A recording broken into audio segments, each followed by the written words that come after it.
Lecture on the topic right to freedom, स्वतंत्रता का अधिकार। भारतीय संविधान में स्वतंत्रता का अधिकार अनुच्छेद 19 से लेकर के 22 तक उपलब्ध है। Indian constitution there is the provision of right to freedom under article 19 to 21। क्योंकि लोकतांत्रिक शासन व्यवस्था के अंतर्गत किसी व्यक्ति की स्वतंत्रता तभी संभव है जबकि उसको व्यक्तिगत स्वतंत्रता प्रदान की जाए, और इस स्वतंत्रता को ध्यान में रखते हुए भारतीय संविधान के निर्माताओं ने स्वतंत्रता के अधिकार का उपबंध भारतीय संविधान में किया है। इस प्रकार से व्यक्ति की गरिमा को, व्यक्ति की अभिव्यक्ति की स्वतंत्रता के अधिकार को तभी सुरक्षित रखा जा सकता है जब उसके लिए कुछ अधिकार प्रदान किए जाएं। ऐसी परिस्थिति में मौलिक अधिकारों के अंतर्गत वाक्य एवं अभिव्यक्ति की स्वतंत्रता एवं व्यक्तिगत स्वतंत्रता के अधिकार को प्रदान किया गया है। तो आर्टिकल 19 में, इसके अंतर्गत हम आर्टिकल 19 को पढ़ेंगे आज। आर्टिकल 19(1) आर्टिकल 19 के अंतर्गत कहा गया है कि भारत में रहने वाले प्रत्येक नागरिक को कौन कौन की स्वतंत्रताएं प्रदान की गई हैं। पहला है होने के अंतर्गत वाक्य एवं अभिव्यक्ति की स्वतंत्रता, वाक्य एवं अभिव्यक्ति की स्वतंत्रता, वाक्य एवं अभिव्यक्ति की स्वतंत्रता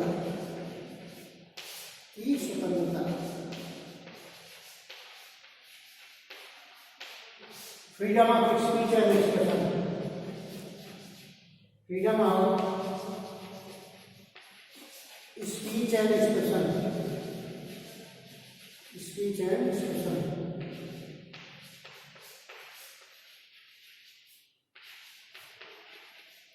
अनुच्छेद 21(a). दूसरा है सम्मेलन की स्वतंत्रता, सम्मेलन की स्वतंत्रता।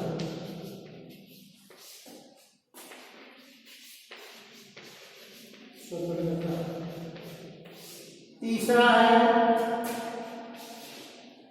संगम एवं संघ बनाने की स्वतंत्रता, संगम एवं संघ बनाने की स्वतंत्रता, बनाने की स्वतंत्रता।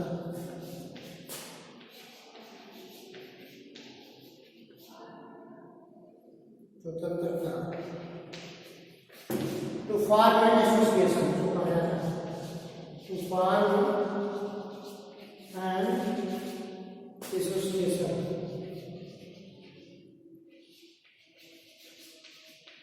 ये है freedom of conference, freedom of conference.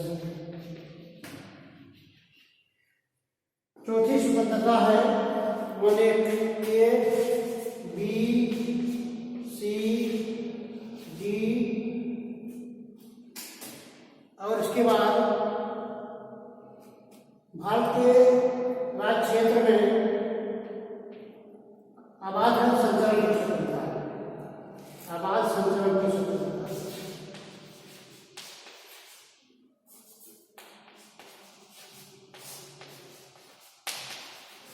संचरण की स्वतंत्रता।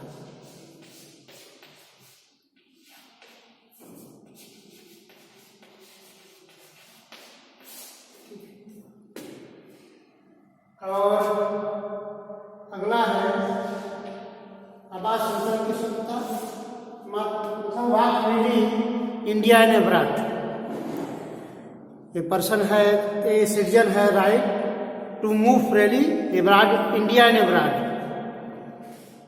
सिटीजन है राइट टू फ्री मूवली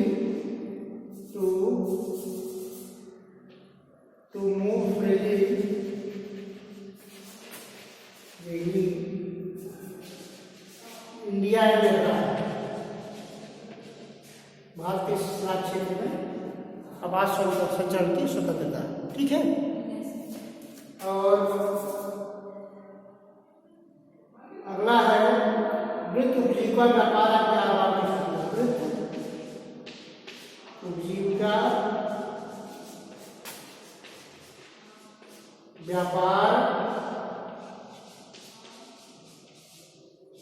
वृत्त उपजीविका व्यापार या कारोबार की स्वतंत्रता। कारोबार की स्वतंत्रता वृत्त उपजीविका व्यापार कारोबार की स्वतंत्रता। तो A B C D E का लोप किया गया है, ई का लोप किया गया है जो कि संपत्ति के अधिकार से संबंधित था।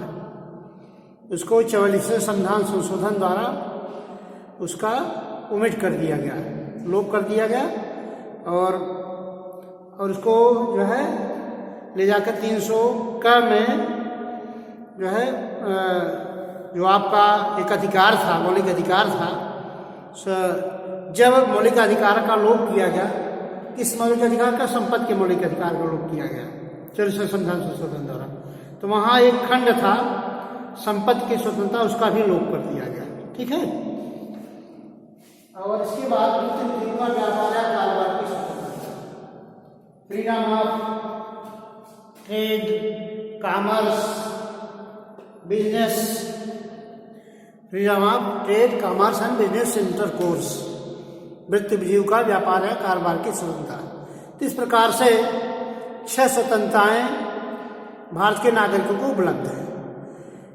अनुच्छेद 19 के अंतर्गत 6 मौलिक स्वतंत्रताएं दी गई हैं जो कि नागरिकों को प्रदत्त की है। अनुच्छेद 19 का अधिकार जो है सिर्फ नागरिकों को ही उपलब्ध है, क्योंकि अनुच्छेद 19(1) में लिखा गया है भारत में रहने वाले प्रत्येक नागरिक को वाक में अभिव्यक्ति की स्वतंत्रता होगी। तो पहला हम पढ़ते हैं वाक में अभिव्यक्ति की स्वतंत्रता। वाक में अभिव्यक्ति की स्वतंत्रता पहला अनुच्छेद 19 है right to freedom of speech and expression.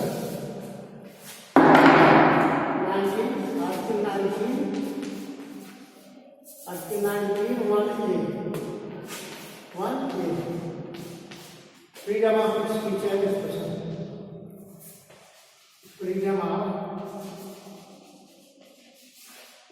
Speech and expression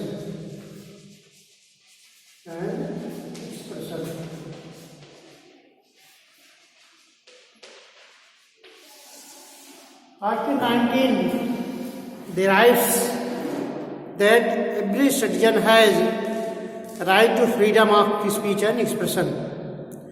Bharat में रहने वाले प्रत्येक नागरिक को वाक एवं अभिव्यक्ति की स्वतंत्रता होगी। मीन्स प्रत्येक व्यक्ति जो भारत में निवास करता है उसे वाक एवं अभिव्यक्ति की स्वतंत्रता प्रदान की गई है, बोलने की स्वतंत्रता प्रदान की गई है, अपने विचारों को व्यक्त करने की स्वतंत्रता प्रदान की गई है। यह स्वतंत्रता केवल भारत के नागरिक को ही उपलब्ध है। कहने का तात्पर्य है गैर नागरिक अगर है तो ये स्वतंत्रता का उपभोग नहीं कर सकता, इस स्वतंत्रता का अधिकार का प्रयोग नहीं कर सकता। मीन्स अगर विदेशी है तो विदेशी नागरिक को इस स्वतंत्रता का अधिकार उपलब्ध नहीं है। लेकिन इस स्वतंत्रता पर अनुच्छेद 19(2) के आधार पर निर्बंधन भी लगाया जा सकता है। कहने का तात्पर्य है this right is not absolute, this right is not absolute. यह अधिकार अपने में अत्यंतिक अधिकार नहीं है।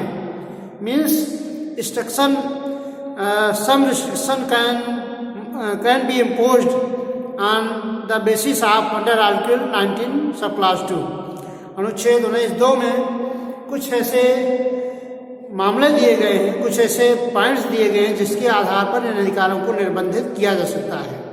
तो कौन से मामले हैं जिनके आधार पर निर्बंधित किया जा सकता है? 19 के सब क्लास 2 में बंदी है।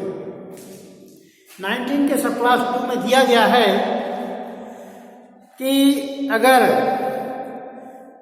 कुछ ऐसे मामले आते हैं, वाक और अभिव्यक्ति की स्वतंत्रता, बोलने की स्वतंत्रता तो है, अगर वाक और अभिव्यक्ति की स्वतंत्रता से राष्ट्र की एकता अखंडता को खतरा पहुंचता है, ठीक है, और मानहानि किसी को होती है,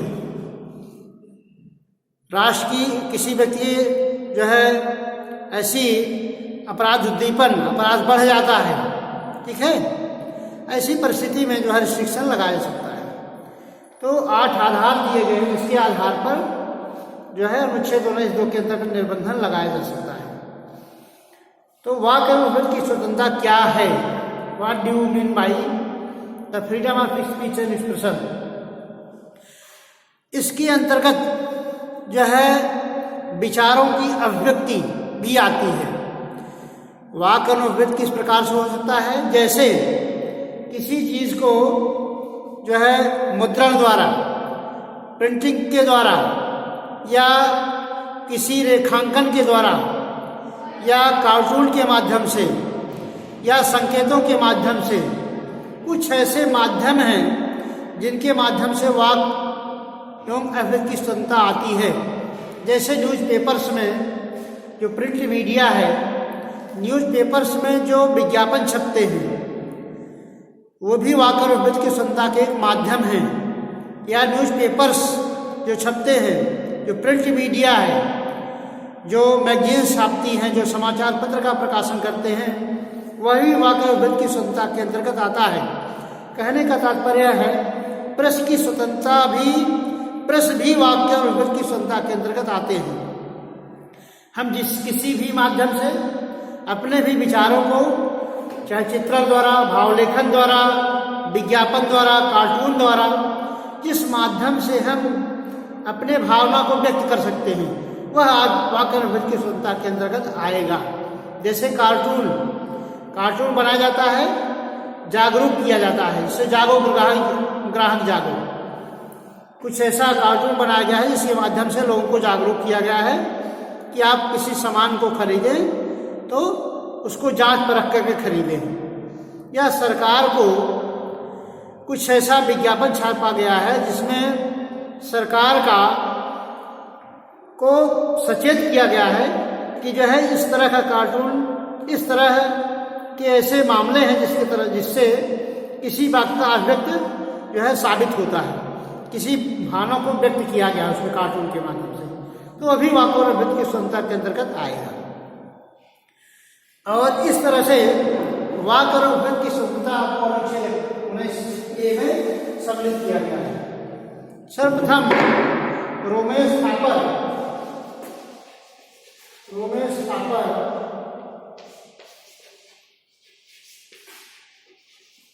वर्सेस स्टेट ऑफ मद्रास,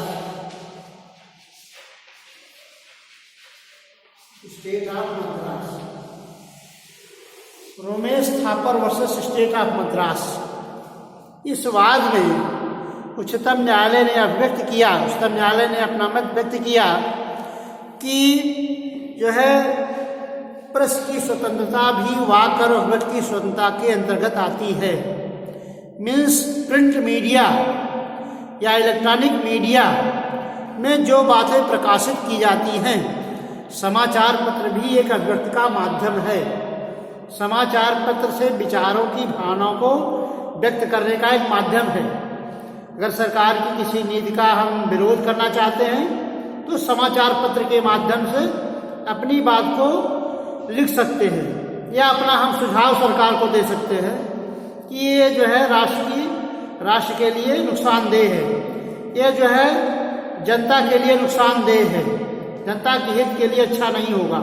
तो अपनी बात को हम सरकार के प्रति जो है सरकार को हम बता सकते हैं। इस माध्यम से ये बात जनता के लिए हानिकारक है, और हमारा ये सुझाव अगर ऐसा किया जाता है तो जो है यह राष्ट्र के लिए अच्छा होगा, भारत के नागरिकों के लिए भी अच्छा होगा। तो हम समाचार पत्र, प्रेस भी वाक और अभिव्यक्ति की स्वतंत्रता का एक भाग है, ठीक है। वाक और अभिव्यक्ति की स्वतंत्रता के अंतर्गत प्रेस की स्वतंत्रता भी आती है। इसके माध्यम से जन भावनाओं को व्यक्त किया जाता है, अपने विचारों को व्यक्त किया जाता है। Romesh Thapar versus state of Madras के मामले में निर्भर किया गया कि प्रेस भी वाक और अभिव्यक्ति की स्वतंत्रता का एक माध्यम है। इसके माध्यम से यह अधिकार जो है मौलिक अधिकार है, यह भारत के नागरिकों को प्राप्त है। ठीक है। और राइट टू नो, जानने का अधिकार, right to no,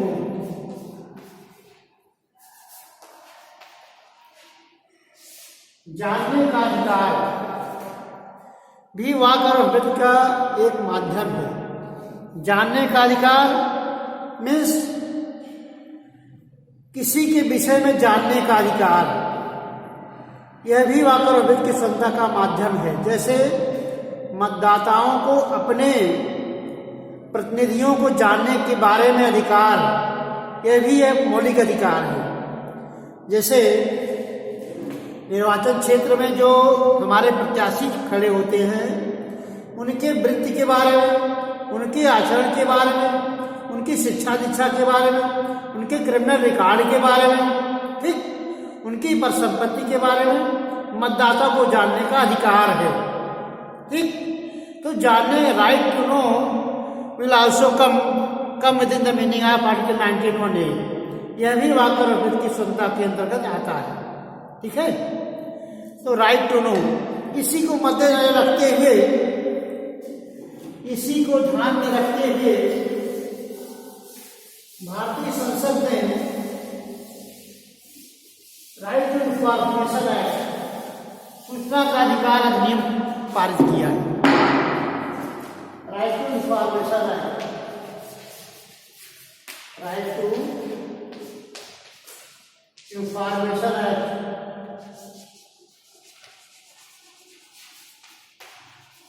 right to information act 2005। Information, right to information act में सूचना का अधिकार अधिनियम।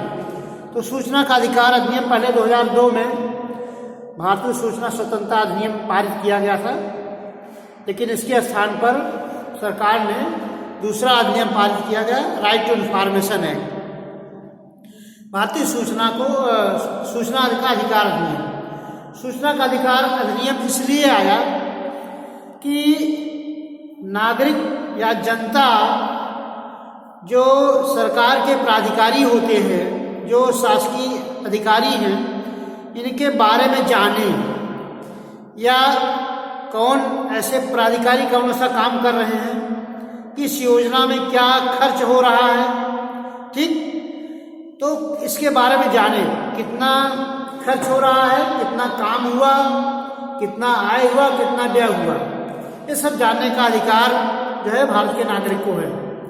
तो सूचना का अधिकार अधिनियम लोकतंत्र में ट्रांसपेरेंसी को मेंटेन करने के लिए पारित किया गया कि पारदर्शिता हो। लेकिन सूचना के अधिकार अधिनियम के अंतर्गत ऐसी बातों को प्रकटीकरण या ऐसी बातों को प्रकाशित करने से मनाही किया गया है जो कि लोकहित के लिए आवश्यक हो, जो राष्ट्र की